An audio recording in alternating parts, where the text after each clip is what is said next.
I went to Iowa State University at their architecture program. I actually just graduated.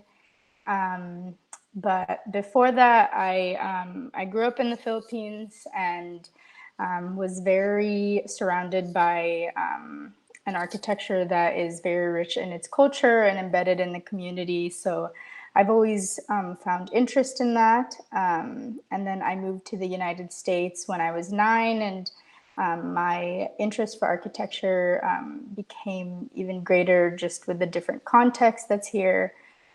So decided to pursue architecture through just different discoveries or different travel opportunities. And yeah.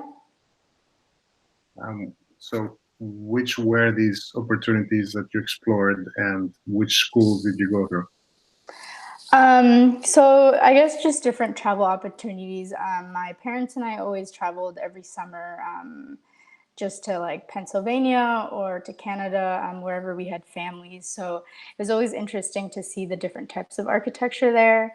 I think my interest really grew when I was little. I would build like doll houses with my grandpa, and that also just strengthened my interest for architecture. And no one in my family is in this field, so I guess I'm like the first one in it. But yeah, I only applied to Iowa State just because I knew I wanted to be somewhat close to home. And they were also giving me a lot of opportunities in terms of scholarships and all of that stuff. So I applied to Iowa State for architecture school. I also applied to University of Northern Iowa for their music program, but that was just like in case I changed my mind at last minute. But And what made you want to become an architect?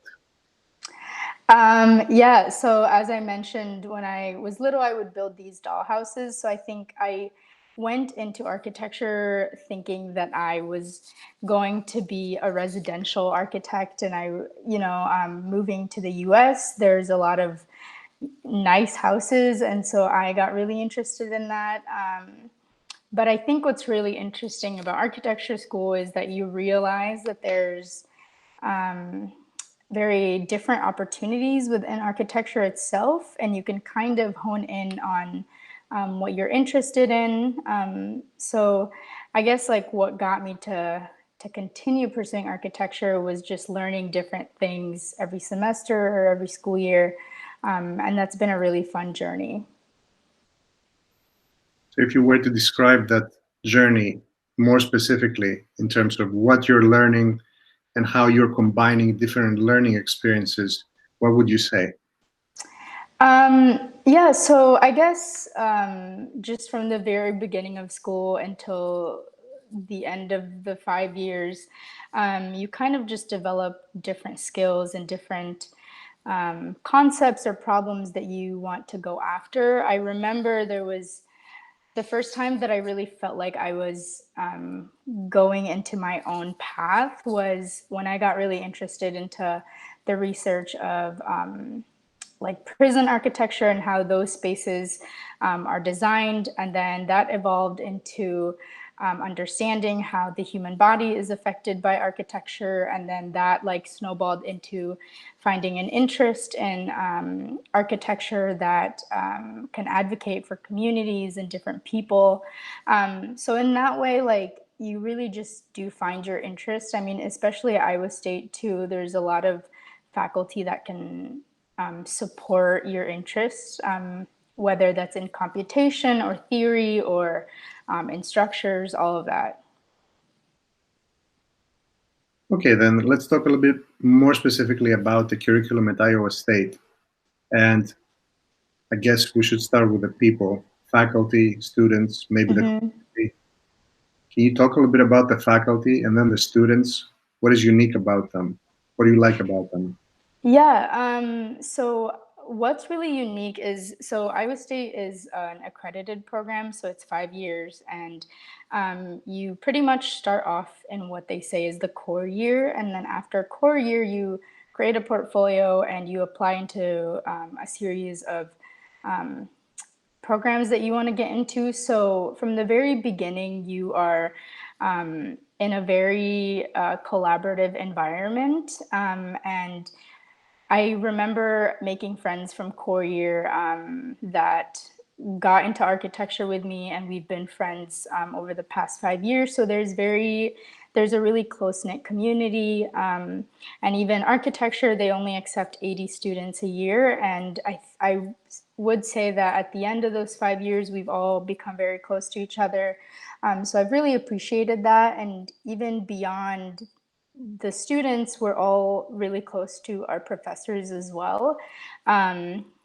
I appreciate that small class of people because we're able to, become friends with our professors, and, they're our mentors, and we could just go to them really for anything.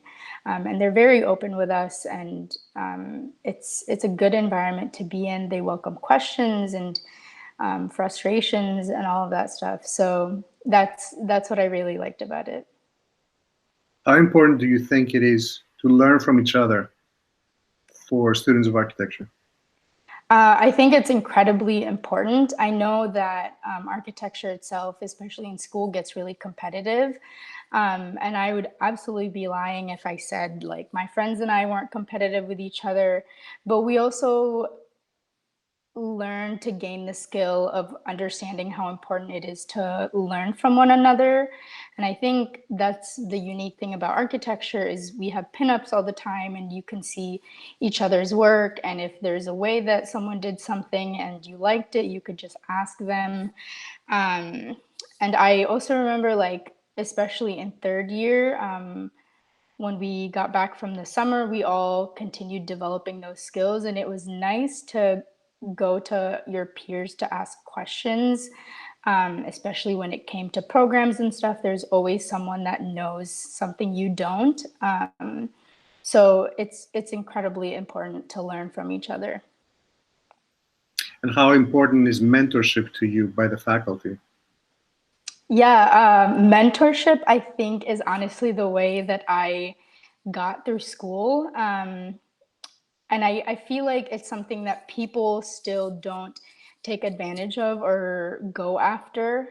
But I've gained some really incredible mentors throughout my time at Iowa State, but also through the internships and just different connections. But it's really, really important. I mean, I have a few mentors that I go to whenever I'm, going through some frustrations in an internship or in class or anything like that. And they're able to just really guide me through. Or even more than that, they're able to just listen to me, which is really important as well. So yeah, it's definitely something I value a lot, and hope that more people seek after those types of relationships. So, what makes a great mentor? As a matter of fact, can you describe your favorite mentor or your mentor at Iowa State? So the I guess the one that I'm currently thinking of, well, she only taught one class while I was there, but she's also a practicing architect. But I remember, just being able to grab coffee with her in the morning. And at that time, I had been going through some, like, I guess, small issues of like people questioning me as a minority and me as a woman in the architecture field. And she was able to just like listen to me, and she told me that it gets kind of worse as you get into practice, but that it also, you just learn how to be stronger through it. So I appreciate her a lot because not only can she resonate with me, but she can be honest with me and just tell me the truth, and then also just be there for me. So yeah. Did you have a hard time as a woman and as a foreigner and as a Yeah. minority, whatever you want to call it? Yeah, I absolutely did. And I think I had always, heard stories of what it's like to be a woman or a minority in the field.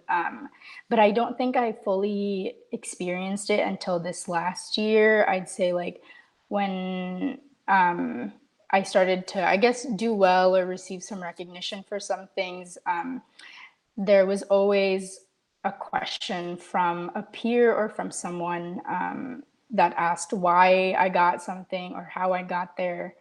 And there was always some question of my merit and all of that stuff. So that became really difficult. And they would always say like, oh, it's because, you're a woman or you're a minority. And it was never about that.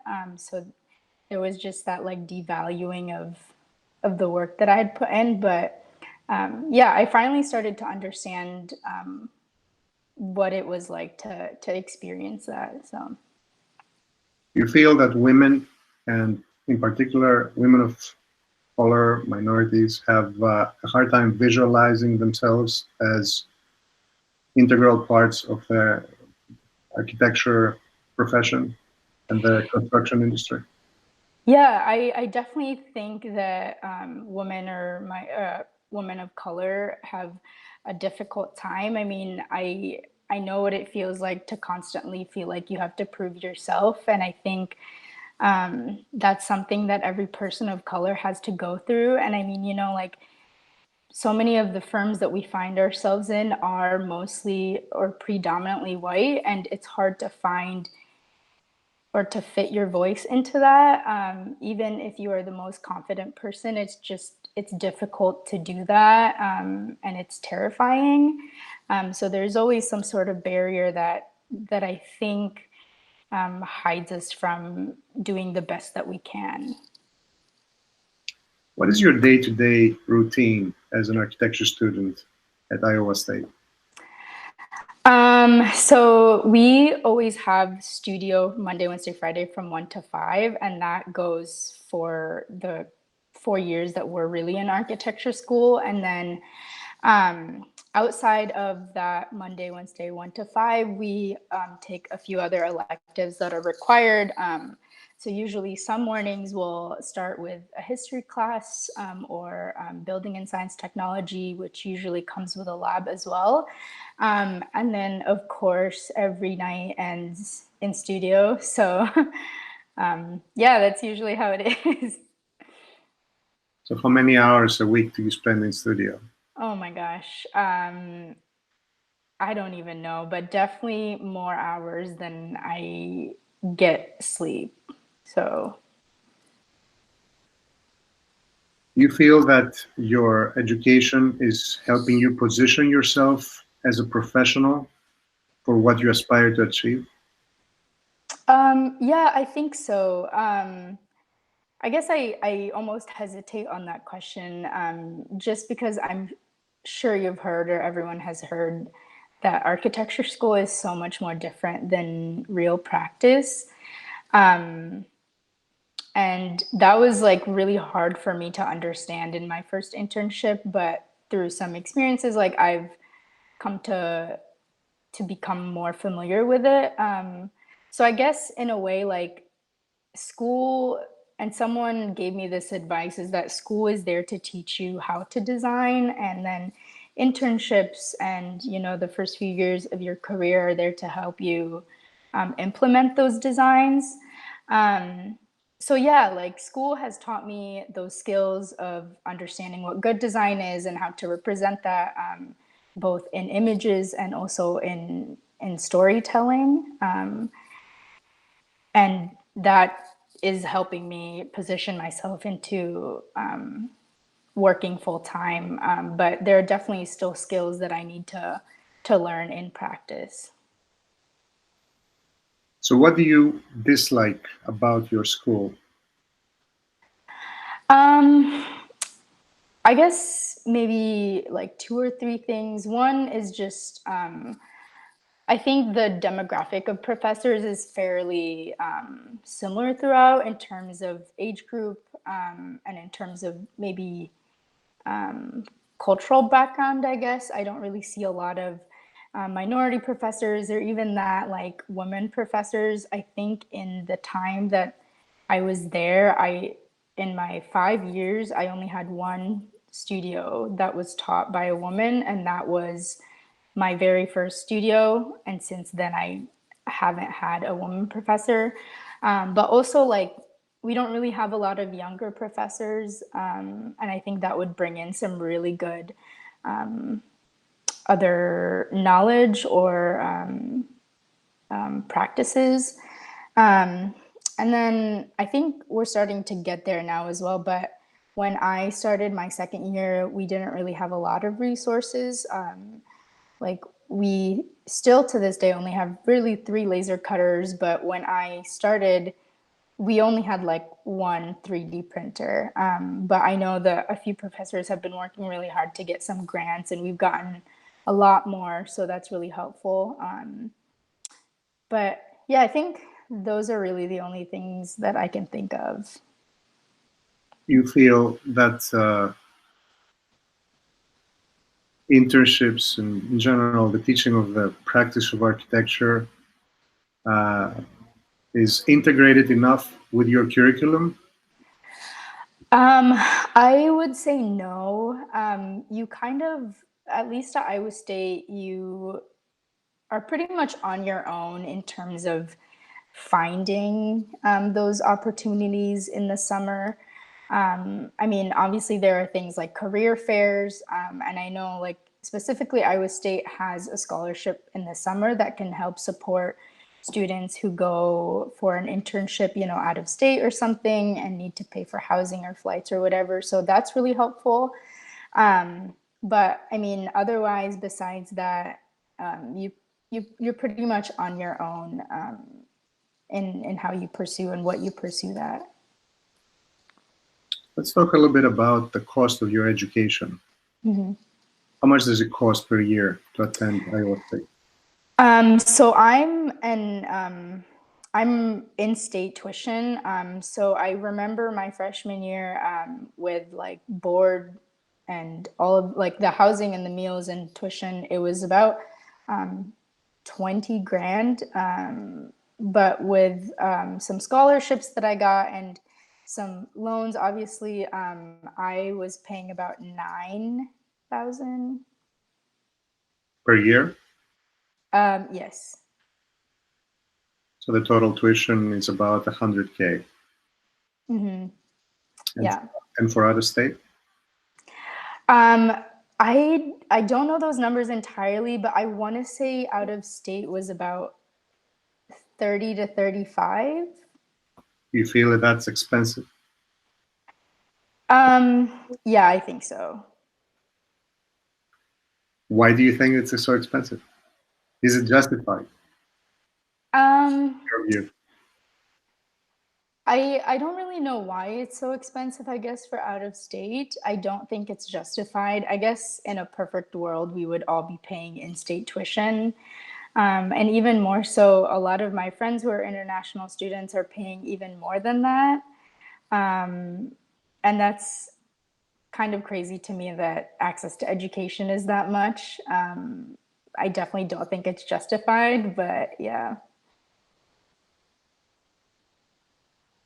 Can we talk about your process of applying to architecture school? Yeah. So as I mentioned, Iowa State is a 5-year program. So the first year is that what they call the core year, and that involves mainly 2 studios that you have to take that year. One is more hands-on based, so you're doing projects with team members, and you're building things, and you're learning those hands-on skills. And then the other one is a studio where you learn to draw. You know, you sit there for 3 hours drawing still life, and that teaches you those types of skills. So in a way, like core year really helps you develop those design skills, especially for students like me. I never took art or design classes in high school. I took a lot of engineering classes. So I had zero experience even picking up a drawing pencil and drawing still life for 3 hours. But anyways, after, you know, that year, I mean, that year you also take a few other electives that are required for you to get into the program. But essentially you compile all the work that you did into this giant portfolio that's like 19 by 24. and you present your work the best way that you can, and you submit it on the last day of the semester in person, and you also submit like a ranking of the programs that you prefer. Architecture was number one for me, and then landscape architecture was, I think, second for me, and then that was it. But there's also like industrial design, interior, and graphic. But then you submit that stuff, and then you find out like a month later which one you got into, whether that's your first preference, your second, or your third, or whatever. And then the next 4 years after core year is you learning in your program specifically. Is that the only way to get into architecture school at Iowa State, or do they have the traditional BArch admissions process where you apply, you get in, and you get started? That is the only way, because Iowa State's program is accredited, so you don't have to go to grad school after. So yeah, when I came in as a freshman year in college, I was my major was pre-architecture, and similar to those who are going to apply to like graphic design, they would be pre-graphic design or pre-landscape. So what are your aspirations as an architect? Oh gosh. I think this is like, I think the answer to that changes every day. But I think essentially what I really find interesting about architecture is its like intersection or relationship with social justice. And I think in school and in practice, I've also realized that architecture can't act alone in solving those issues, but I think it could definitely be an advocate for bettering communities and bettering people and our outlook. So I think at the end of it, I would like to find myself in that type of work where I'm really creating an architecture that is there as a resource for communities that otherwise don't have them. But yeah, I think that's definitely the goal. Excellent. I think this is a very good end note. Yeah. I would love to take a look at your portfolio now. You ready to present it? Yeah. Excellent. If you can just click present and present now on the lower right corner. Okay. And share your screen. Okay. Are you able to see? Yes. Okay, let me open this. Do you just want me to go through it quickly or go through projects or? So I would like to, first of all, I would like you to go as extensively as possible as you want. So the this is going to be a separate clip. Okay. So start by introducing yourself, your name, and where you go to school, so that we remind people. Because it's going, as I said, it's going to be a separate clip, and then just take us through everything, just from the cover to anything you want to talk about. The interest is mostly in finding out about your design process, what went into designing the projects, as well as what went into putting together the portfolio itself. Okay. Anything that comes to your mind that you want to talk about, please feel free to discuss it. Okay. So my name is Alyanna Subayno. I went to Iowa State University and got my bachelor's in architecture. And this is my portfolio that I have been using recently, especially when I was recently applying for full-time positions. So very quickly, I just have my resume and then 4 projects that I did throughout my 5 years of architecture school. So this opens up into my resume a little bit, just background on my education, and then some awards and scholarships that I've been very honored to receive, some skills, and then extracurricular activities. I got really involved at Iowa State, and I really appreciated all that I learned from getting involved. And then past experiences, I had 2 internships, but I also found value in mentoring younger students. And then just a quick references list. So the first project is called Learning in a Place. I did this almost a year ago. I was involved with the National Organization of Minority Architecture Students at my school. I was actually the president this past year. But for this, we submitted this into the NOMA student competition. So we got to go to the NOMA conference in New York last October and present this and compete with other schools from all over the country. And we were lucky enough to get into the top 7 of 39 schools. So we got to go to round 2.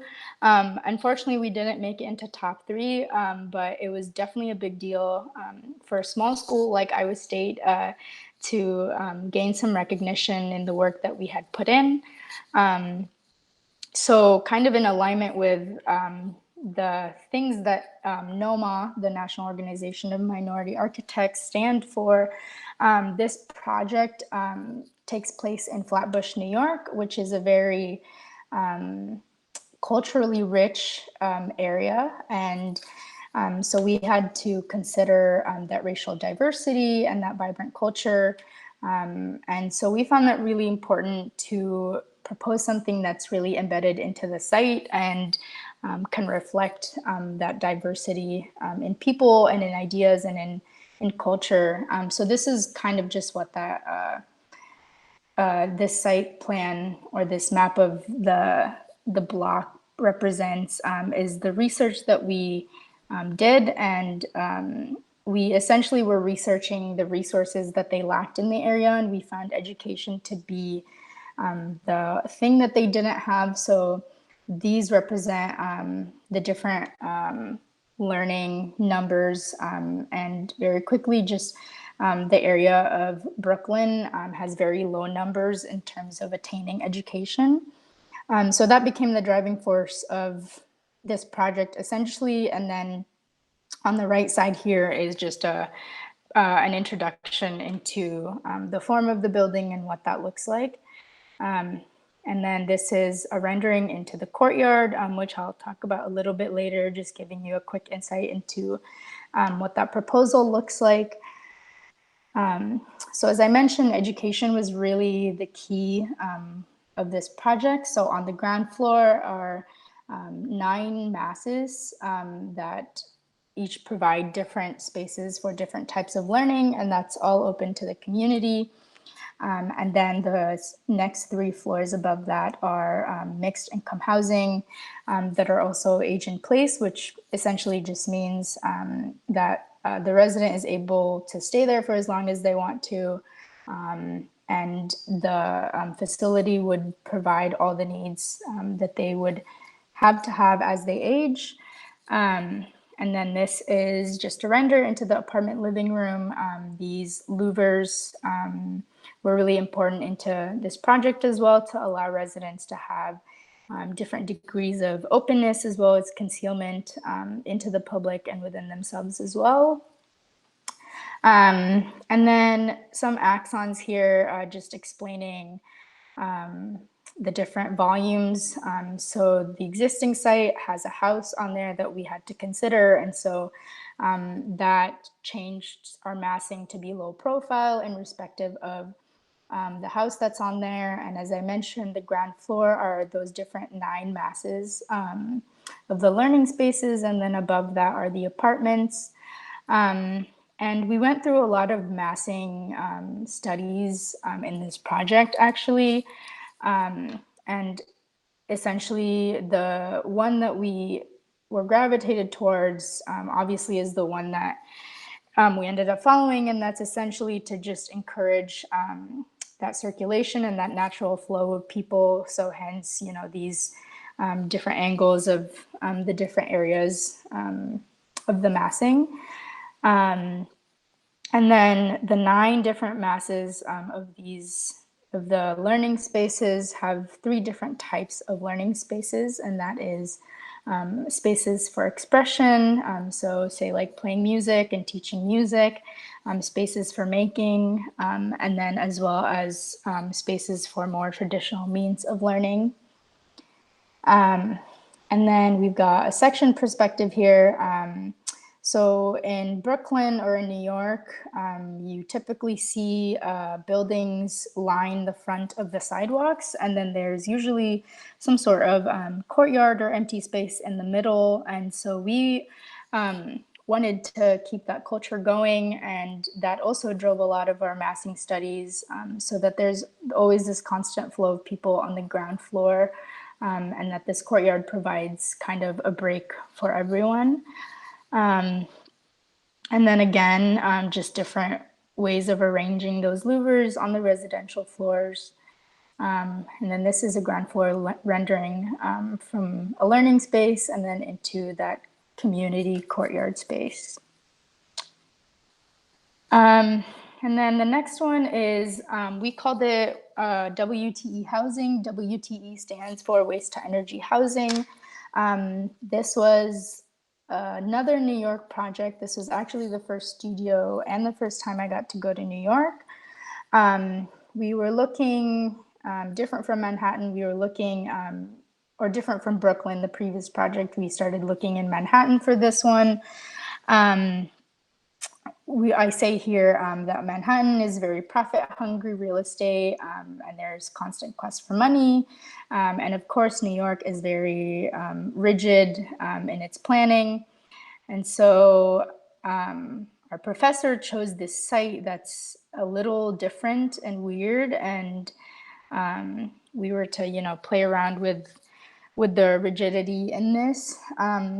But similar to most of my projects, my partner and I really found interest in making this very site specific. So when we went to New York, we were looking at what we could do for this project that would make it different. And we noticed that there's a lot of trash on the streets of New York. So we started looking at trash kind of as the basis and the driving force of this project, this project is also a housing project. So it was really interesting to integrate that. But on this map, you can kind of see this is just a very conceptual understanding of the different types of trash that's being produced within Hell's Kitchen neighborhood of New York. And the point of this is to show that the trash is going to really far away landfills in New Jersey or in Staten Island. And the ironic thing is that New York is really aiming to send zero trash to landfills by 2030. But unfortunately, it still produces about 24 tons of material per day. So waste reduction really became an immense problem for the city. And we found that really important to talk about through this architecture. So again, the framework of this architecture is really waste reduction. And so we had to look at 4 different typologies of how trash is currently being broken down, and that's through landfills, compost gardens, waste to energy practices, and zero waste initiatives. And then we studied a lot of that and decided to propose something for this architecture here. So in relation to that whole waste reduction theme, the ground floor, the first floor, is a waste to energy plant, which is basically taking the waste from the residents and allowing it to go through a boiling and combustion process and discards it through that. And then there's ground floors, and then followed up by condos and apartments and a penthouse and amenities for all things New York related. And then this is just a render into that studio apartment. I really enjoy making exploded axons, so I took advantage of that in this project and in other projects. But this left one is just showing kind of the different cores within this. So you've got the structural grid, the elevators and egress, the trash chutes, And then the ProSolve 370E facade, which I'll talk about later on.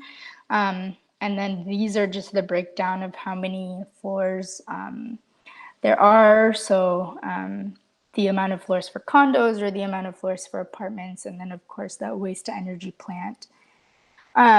So this facade is a facade that exists already, but our site, as you can kind of see in this section, is really embedded into a lot of like interstates and roadways. So there's also a lot of cars coming in. So this facade was really relevant to this site as well. It is essentially coated with titanium dioxide and works to depollute the areas and releases them into harmless levels of those chemicals. And then this is a model photo. We spent about $800 or $900 on that New York site model. So that was really fun for us to develop a model that also looked as good as the site model. And I love making models, so I pretty much took on the lead on this job, and that was a lot of fun. So yeah, and then this is a rendering into the community space. I would also point out that especially for this project, we didn't have like a lot of these renders and these images at the final review. I actually worked on these the summer after that studio and wanted to make it look better for my portfolio. So, you know, it feels like you're never done with projects. At least for me, I was always going back and refining and retuning some things. So that's just part of architecture school, I guess. And then the third project is a food hub. I did this my second year, so this one's a little bit older. Essentially, we were asking about architecture's relationship with food culture, and if we can, you know, ask questions such as, can architecture house and provoke more local consumption, or can it educate people about what healthy food is? Or can it provide more food equity for communities? So again, the site was in Minneapolis. We again went out there for a field trip and got to visit our site in person. This on the left here are all the different food-related sites that are near the area. And then essentially, we ended up with this massing. A lot of the driving force was a vertical farm inside, hence the no windows. But essentially, through a lot of research on food culture and the new trends, we thought that the method of growing agriculture vertically in stacked layers was very appropriate for the site. So on the ground floor here, this is, or I guess I'll start with the basement. This is where you enter. This is essentially a marketplace. And then when you go up the staircase, you go up and you see the vertical farming as well as the restaurant. Those tables are embedded into the vertical farms. And then again, love doing exploded axons, so had to do it here too. These are just, again, that kind of core axon that goes over what's there. But most importantly about this project, there was that theme of collecting, cultivating, and consuming. So collecting through photovoltaic cells, and then cultivating through the vertical farming, and also using an aquaponic system that sustained the vertical farm. And then consumption was happening through the restaurant and then as well as the marketplace. The whole restaurant being embedded into the vertical farm is more evident in this rendering. And then this is just going over a little bit how the aquaponic system works and how that is helping sustain the vertical farm essentially through the waste of the fish. And then this section is just giving a further explanation of how this works in hierarchy. So you've got the marketplace here, the aquaponic system, and then the vertical farm. And then again, this is a model that we finished the semester off with. And lastly, this project took place in Rome. I was fortunate enough to study abroad in Rome in my fourth year spring semester, so January 2019 until May 2019. I loved the Rome semester. Iowa State has its own program there. We have our own building, and they hire some Italian professors. And just learning from Italians or Europeans about architecture and planning is a lot more different than learning from American designers. They just have a very different outlook on design, and I really appreciated, getting the chance to learn from them. Anyways, so this project again is called Rome is Found. We were looking at the different layers of Rome and the different histories. And of course, in Europe, especially in Rome, there isn't really a lot of leftover space anymore. So we were presented with a site that is very much surrounded by different types of buildings, and how do we fit something into that. The programs here were student housing as well as community spaces, and then there's also a park here. So this site is very rich in terms of constantly having people around.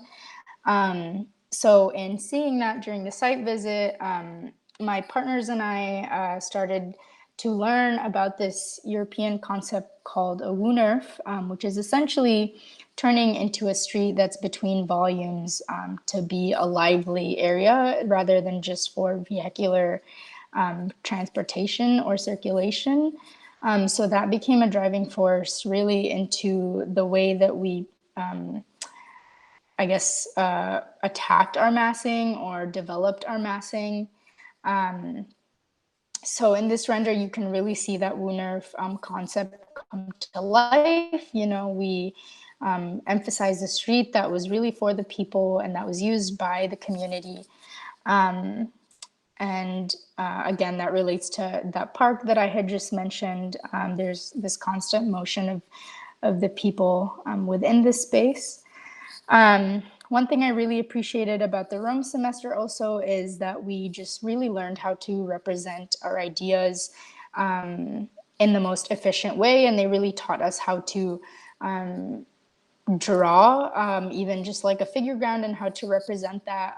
So I think I'd like to say my group and I are very proud of the drawings that came out of the studio, and they were all really fun to do. But anyways, the ground floor here are community spaces as well as the second floor. And then the next 4 floors are student housing. And then this is just a render into an atrium. And then an exploded axon of the facade elements. So we've got steel structure, curtain wall, and then a perforated copper cladding. And really interesting about this project as well is that we were playing around with section. We actually pretty much designed this project in section first. And that was done through different kind of volume studies like these of looking at spaces and what we could stretch or what we could, shorten. So obviously the public or semi-public are double-heighted spaces throughout this project, and that created a really interesting section. And then the more private spaces are just single-heighted spaces. Can't really see in this section so much, but you really start to see that that playfulness in volumes and different stretching or elongating certain areas. And then we, of course, had to relate this all back to the urban context. So that's what this section is for. And then another fun thing I mentioned, this project or the studio really emphasized making good drawings and representing our ideas in that. So we were told to just do one fun drawing. So I did this one, and it's basically like an exploded axon, but also in section. Got a little bit complex, but it was really fun to do. So yeah, that was really fun. And then this is a collage or render view from that park that I had mentioned on the site with our proposal. And then that's that.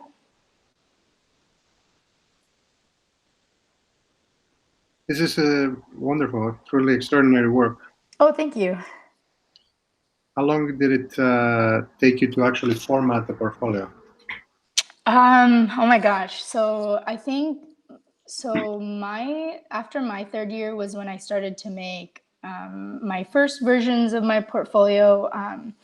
And my third year version wasn't very good and I wasn't very proud of it. So during that summer, I was constantly, like, I was coming home from my internship and working on my portfolio, whether that was remaking graphics. And then if eventually that led to like the first version of my portfolio that I'm really proud of. But then like this time around for this version, the format is a little bit similar, but I guess there's more white space just because I like white space a lot. So I would like to say a few months, but really it took like 2 years to get it to this format that's really good. But consistency is always key. That is my that is like my go-to saying. So yeah, it takes a while. And I think that's an excellent end note for the entire conversation. It takes, Yeah. right? Yeah. Thank you so much, Alyanna. This was a very good, productive conversation, really fruitful, and it was we learned a lot about that part of the world. I think, yeah, Yeah, there's great programs like architecture programs out here too, and obviously a lot more accessible in terms of financially, but also there's just good things happening in the Midwest as well. And I'm definitely very proud of the school that I went to and all the things it taught me. So I tell people to pay more attention over here. But yeah.